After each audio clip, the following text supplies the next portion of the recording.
Inilah Gorissa dan TV, membaca Indonesia dengan 3 metode. Metode pemikiran penjajah dari masalah itu. Nah, oleh sebab aturan-aturan dibuat, memang kita bisa sepakati bahwa itu menjadi mutlak. Tetapi yang harus kita sadari perlu didukungkan dengan adanya kesadaran moral dari setiap pribadi manusia.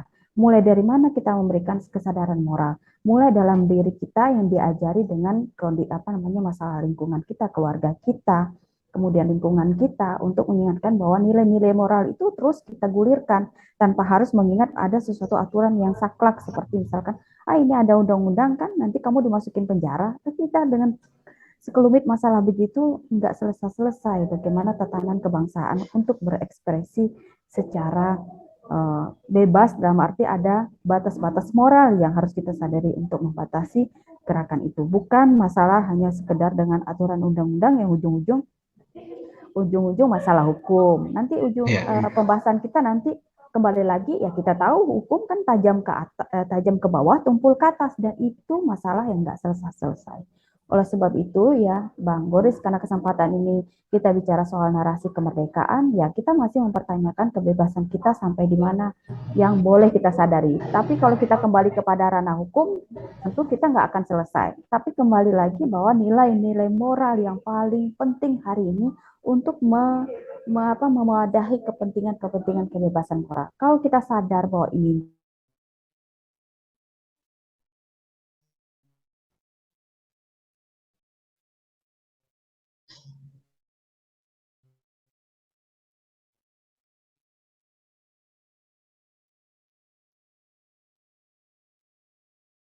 Halo Mbak Lydia.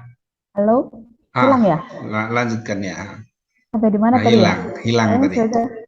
Sampai, Silakan. Sampai di mana tadi? Saya udah mau selesai masalah tadi. Sampai di tentang kebebasan berekspresi Oh ya. iya, jadi kembali lagi bahwa karena ini berkaitan dengan tema narasi kemerdekaan, ya tentu kita kembali pada kebebasan. Nah, kebebasan yang kita inginkan hari ini adalah kebebasan berekspresi.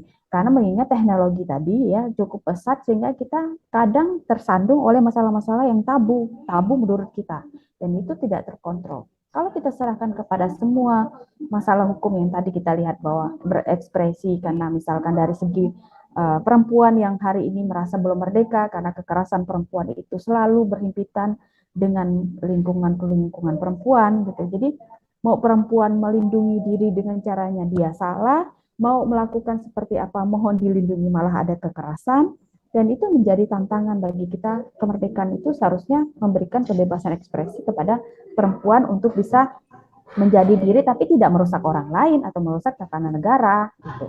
Nah, oleh sebab itu yang menjadi tembok yang paling nyaman bagi kita hari ini dalam menegakkan suatu ekspresi diri ini adalah ya nilai-nilai moral harus kita sadari bersama, tidak hanya sekedar dilemparkan kepada pihak berwajib atau pada undang-undang yang melindungi masalah itu saja gitu. Oleh sebab itu dan apalagi kita lihat rancangan undang-undang KUHP bukannya memberikan kebebasan, ya itu masih ada pro dan kontra. Ada mengatakan bahwa belum memberikan kebebasan, tetapi ada juga yang mengatakan sudah final.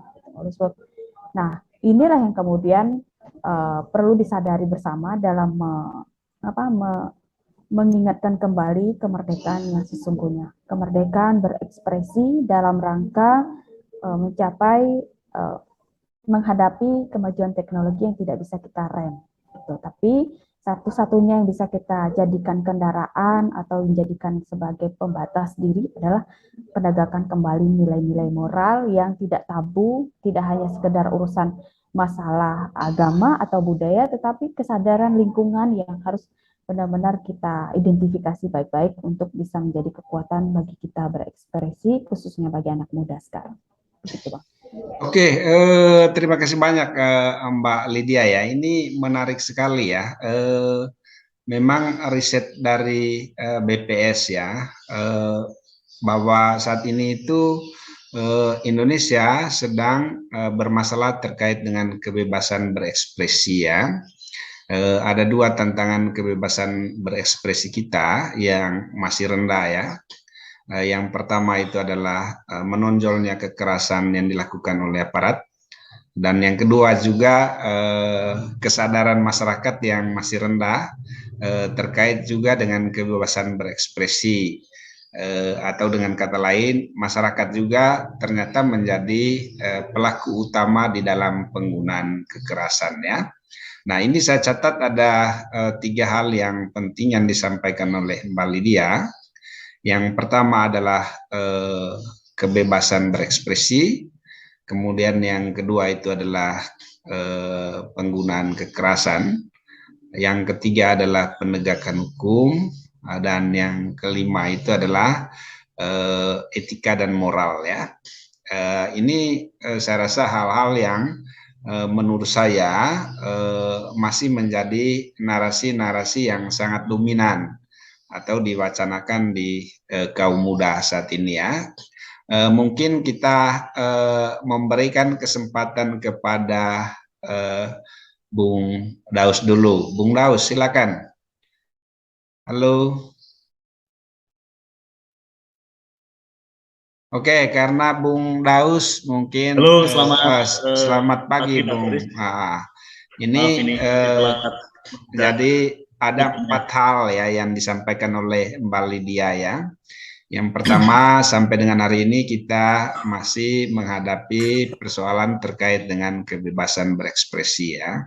Dan ini memang juga sesuai dengan riset yang dilakukan oleh BPS ya. Kemudian yang kedua, masalah kekerasan ya, baik itu kekerasan yang dilakukan oleh aparat maupun juga kekerasan yang dilakukan oleh masyarakat.